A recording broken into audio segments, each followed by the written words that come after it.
Well, gentlemen, my first guest tonight is the star and hero of the Star Wars trilogy.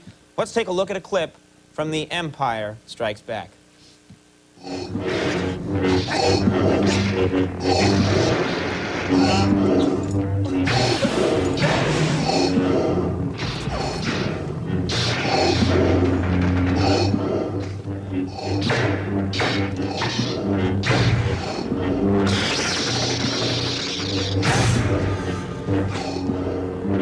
You are beaten.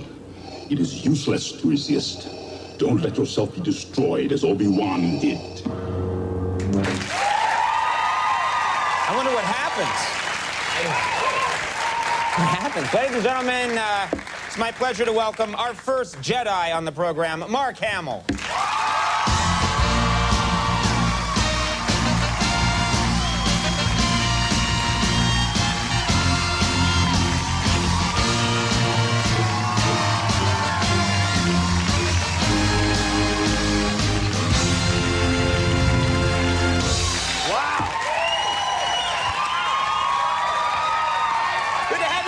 Thanks for coming. Nice. Thank you. I gotta say, this whole thing...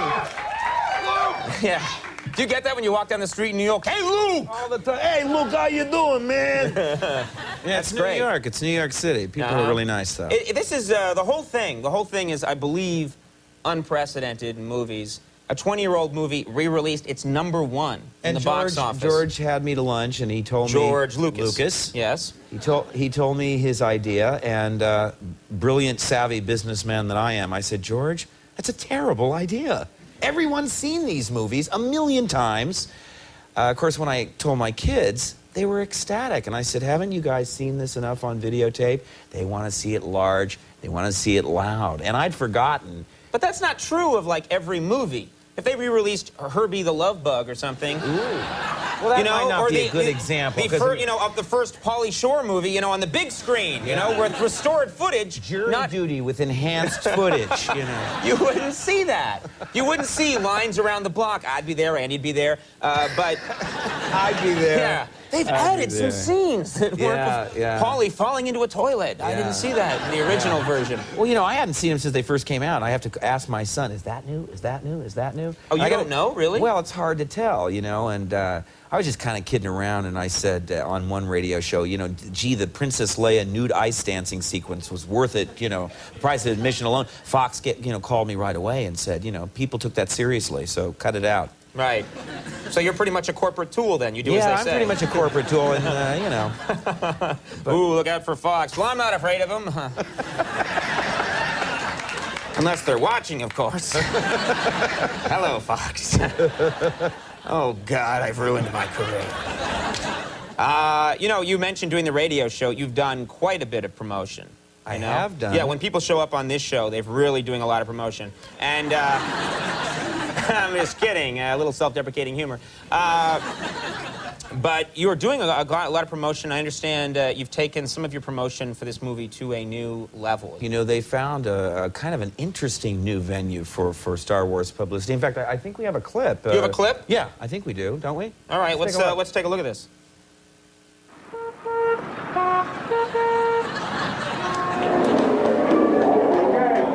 It's been a fantastic experience for the kids. For them to be able to see them on the big screen the way they should be seen, with enhanced footage, yours has really been beyond all of our expectations. Who's your girl? Excuse me? Who's your girl? Oh, you're Princess Leia fans. There's a funny story about Carrie, She was really self-conscious about her hair. And, thank you, sir. Come again. But, these movies really... Oh, thank you, sir. May the force be with you.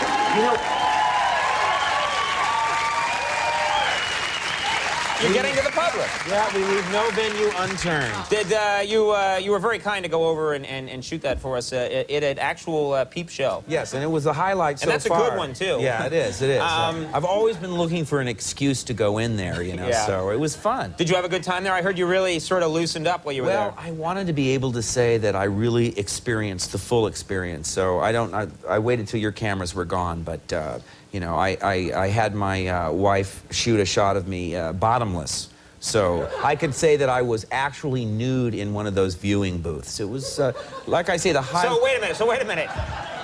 So the Fox Corporation isn't going to be upset now? Well, I thought I was... We don't want you making... For a minute, it was one of those, one of those late-night setups where, the National Enquirer is going to jump out and get me, Get a picture of you doing it. You bet. You never know with you guys. So just to be safe, you took off your pants.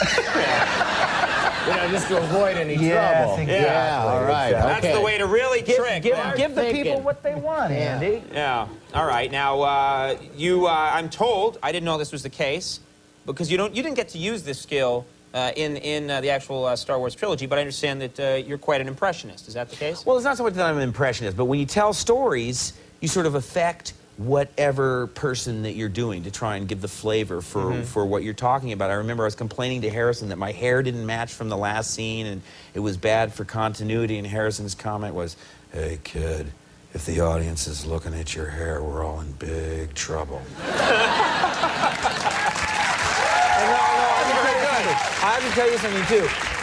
You try working with Yoda for 3 months, and It's a puppet. it is a puppet, but I it is? for a minute. That Yoda guy is like insane. Oh, we're just like that. I'd ask him out for a drink and he'd never leave the studio. We drove Frank Oz crazy, though, because not just me, but the entire crew, we'd break for lunch and everybody would be talking like, "Hungry are you? To lunch you are going? A cheeseburger you will bring me, yes?" But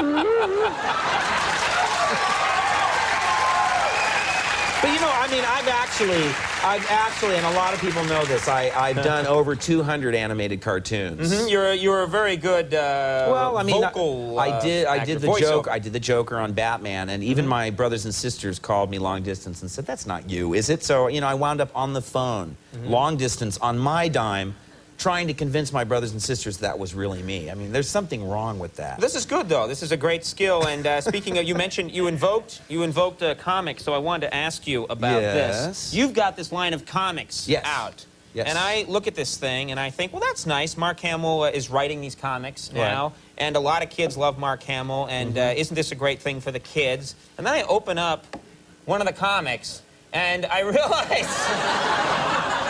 Now... Gee, I don't remember that part. That's like the least offensive page in here. I'm not offensive. There's just nudity. I've been through this thing many times, and it's... Well, see, now that proves a point. Hello, look at that. See, now, two pages later, someone gets their head blown off. He doesn't comment about that. One bare breast, and we're going to hell on the handcart, right? because violence is cool, nudity is offensive. Well, look, it's Tootie and Muldoon. Lenny Bruce said 40 years ago, in America, you can cut a breast off, you just can't kiss it. Oh my God! What a horrible thing to say but on no, our show. this though is based on a this is based on a screenplay I wrote with Eric Johnson, who's my writing partner, and we never expected it to be a comic book because it's the story of a sort of tabloid shock jock that influences a slightly disturbed man to go out and try and be Batman in real life. And this is how... look, all of it's fine. I'm just saying there's just naked women everywhere you look in this thing. And I'm not... Hey, that's where I was today. Yeah. You can find these comics anywhere. Snap them up. I think people are going to find them now. They're virtually sold out, and when it comes out as a trade paperback in September, all the girls will be dressed. Little paper doll cutouts, and you put on their halter tops. Now, do you want? I heard you wanted to make this thing into a movie. It is a screenplay. I'm attached as director, and we hope to be shooting it later this year. We're tweaking the final screenplay. We've really done a PG pass on it because we changed the background of this girl so that we wouldn't have to have panels like that. Who's the girl going to be? Have you talked to anybody yet? Well, I was talking to Carrie Lowell, but she kind of shined me on. Shined you on? Is that some kind of Jedi term? I don't know what that... Completely lost. I don't know. Well, Conan, I'm just such a... Hey! I can't believe I got it to do it. You got you to do it back. All right, well, there'll be a movie out of this. What does this mean, by the way? What does this mean? I'm asking Andy. I think it's one half of an obscene gesture. Oh, man. Now, Star Wars, The Empire Strikes Back, and Return of the Jedi are in theaters now. They are? It's, it's... Weird. It's weird for you, right? Well, it's weird. You're that it's- seeing yourself all this time ago, 20 years ago. Well, I went once because I wanted to see what they did to them. And I think they integrated the new footage expertly. You know, those ILM guys can do nearly anything. Those techno nerds, there's nothing they can't do. There's nothing they can't do, although I was hoping they would, like, computer tweak my hairdo. You know, that was pretty scary, you know? That's right, you look a little like Denny Terrio. Yeah. I mean, as well, when's the last time you looked at your old high school yearbook? I look at it every night. Do you really? Yes, I kiss it and then I go to sleep. Explains a lot, doesn't it? I'm the saddest person on television. It was very nice having you on. Thank you. And thanks so much for coming My by. Continued pleasure. success with everything. Mark Hamill, everybody. Carol Lowe coming up. We'll be right back.